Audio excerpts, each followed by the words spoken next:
नमस्कार, मैं हूं आपके साथ हर्षिता और आप देख रहे हैं पार्थशर समाचार, सत्य परमो धर्म। विजय वडेट्टीवार ने आज नागपुर में भाजपा को आड़े हाथ लिया। उन्होंने कहा कि इस देश में माहौल बीजेपी विरोधी है। लोगों को अब यकीन हो गया है कि ये जुमलेबाज सरकार है। जबरदस्ती लाए लोग ना तो ताली बजाते हैं और ना ही जवाब देते हैं। प्रधानमंत्री नरेंद्र मोदी ध्रुवीकरण वाले भाषण दे रहे हैं, इसलिए सवाल उठ रहे हैं कि क्या चुनाव आयोग अपना काम निष्पक्षता से कर रहा है। ऐसा नहीं है कि अजीत पवार सिर्फ शिखर बैंक घोटाले में शामिल थे। 70,000 करोड़ के सिंचाई घोटाले के सिलसिले में भी कई जांच की जा रही है। ये बात खुद प्रधानमंत्री नरेंद्र मोदी ने कही है। बीजेपी पार्टी में शुद्ध करने के लिए अभियान चलाया जा रहा है।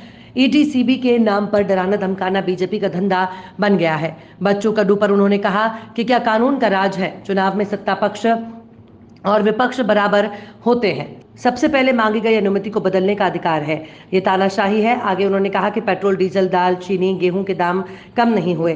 डीजल, दाल, चीनी, गेहूं के दाम, गरीबों की हालत ये हो गई है कि उन्हें बिना जेब वाली शर्ट पहननी पड़ रही है। रणनीति कितनी भी बदल जाए या दोष कांग्रेस को दिया जाए, जनता ने अब फैसला कर लिया है। लोगों को मूर्ख समझकर भाषणबाजी की जा रही है। यवतमाल विटामिन पर उन्होंने कहा कि महात्मा फुले ने सभी मध्यम वर्ग के लिए काम किया, चाहे वो ओबीसी हो या नहीं। यदि महात्मा ज्योतिबा फुले का कार्य मानवता का कार्य है।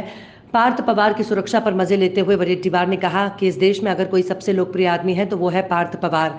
वो देश में जहां भी गए लाखों लोगों से घिरे रहे। ऐसे नेता को Y+ सुरक्षा देना उनका अपमान है। उन्हें केंद्र सरकार के सुरक्षा कवच की जरूरत है। वो बहुत महान व्यक्ति हैं। वो एक साफ सुथरा युवक है और उसे कोई लत नहीं है। दुनिया इस युवा की ओर देख रही है। यही पार्थ पवार कल विश्व का नेता बनने जा रहा है। वडेट्टीवार ने ऐसा सरकार पर व्यंग्यात्मक टिप्पणी करते हुए कहा कि उनकी रक्षा करना सरकार का काम है। या देशातील एकूणच वातावरण नरेंद्र मोदींच्या विरोधात आहे। आता लोकांना मोदी सरकार हे जुमलेबाज सरकार आहे हे आता पटलेलं आहे आणि त्यामुळे देशभरामध्ये मोदींचा विरोध होताना तुम्हाला दिसतोय। जबरदस्तीने माणसं आणून बसवली जातात, पण माणसं ना टाळ्या वाजवतात ना भाषणाला रिस्पॉन्स देतात। ज्या पद्धतीनं ध्रुवीकरणासाठी भाषणं केली जात आहेत आणि अत्यंत निकालस आणि खोटं भाषण लोकांच्या पुढे मांडली जात आहे। म्हणजे एखाद्या पंतप्रधानांनी अशा पद्धतीनं धार्मिक ध्रुवीकरणाची भाषणं करावी तर या देशातील निवडणूक आयोग हा निपक्ष काम करतो का, हा खरा प्रश्न आता लोकांच्या पुढे आलेला आहे। आणि म्हणूनच मला राहुलजींची सभा ही सर्वांना सामाजिक न्यायाची सभा असते, नारी हक्काची सभा आहे ती। या देशामध्ये असलेला जातीवाद, धार्मिक धर्मांधता संपवण्यासाठी राहुलजींनी जी भूमिका स्वीकारलेली आहे ही आता देशभरातील जनतेला पटलेली आहे। त्यामुळेच उठल्याबरोबर मोदी आणि मोदी सरकारला गांधी आणि काँग्रेसशिवाय काही दिसत नाही। विकास कुठे केला ते सांगत नाही आणि फक्त काँग्रेसला शिव्या घालणं, राहुल गांधींना शिव्या घालणं एवढंच काम आता भारतीय जनता पक्षापाशी उरलेलं आहे।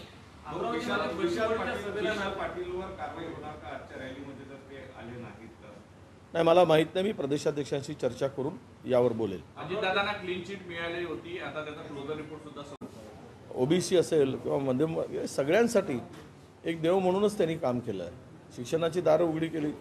जे काही शूद्र आणि क्षत्रियामध्ये जी दरी निर्माण केली होती ती बुजवण्याचं काम त्यांनी केलेलं आहे।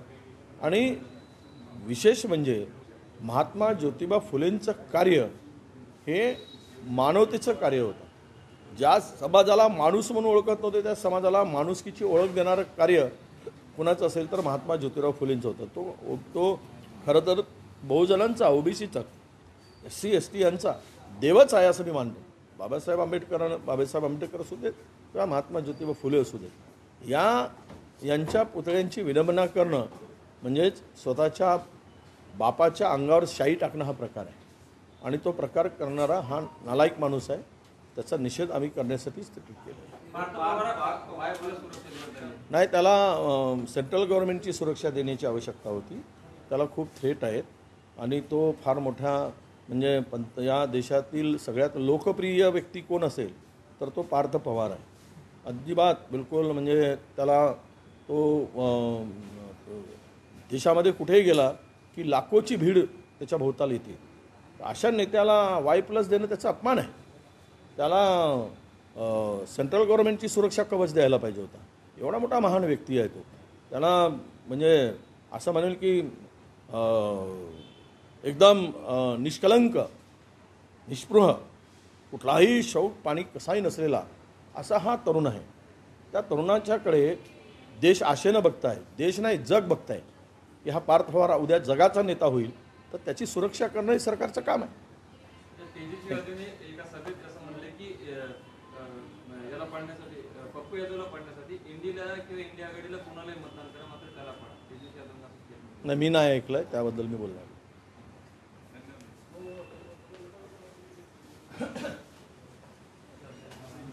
खाने के शौकीनों के लिए खुश खबर, हैदराबादी ऑथेंटिक फ्लेवर अब चंद्रपुर में भी. जी हां, हैदराबाद स्वाद फैमिली रेस्टोरेंट, जहां आप पा सकते हैं हैदराबाद का original taste. Hyderabad dum biryani, veg non veg curry, south Indian नाश्ता, चाइनीज, तंदूरी, कबाब, ईरानी चाय, बादाम मिल्क और भी बहुत लजीजदार खाना.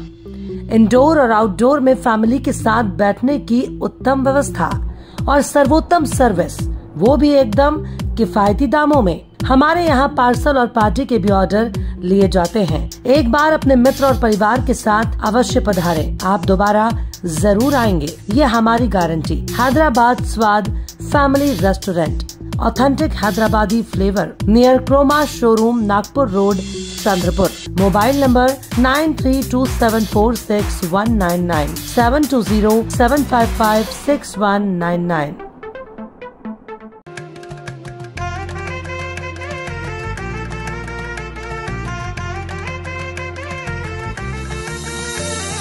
माना पानाचा ना त्या गोत्याचा पसारा लई बाई वाढला. रुसवा नको ग बाई कुणाचा, मोठ्यानी उतारा काढला. लगीन घाई सुचून देई, खरेदीने पणा काढला. खरेदीला वरसी धीने उत्साह नवा आणला. बांधला बसता बांधला, बांधला बसता बांधला, बांधला बसता बांधला, बांधला बसता बांधला.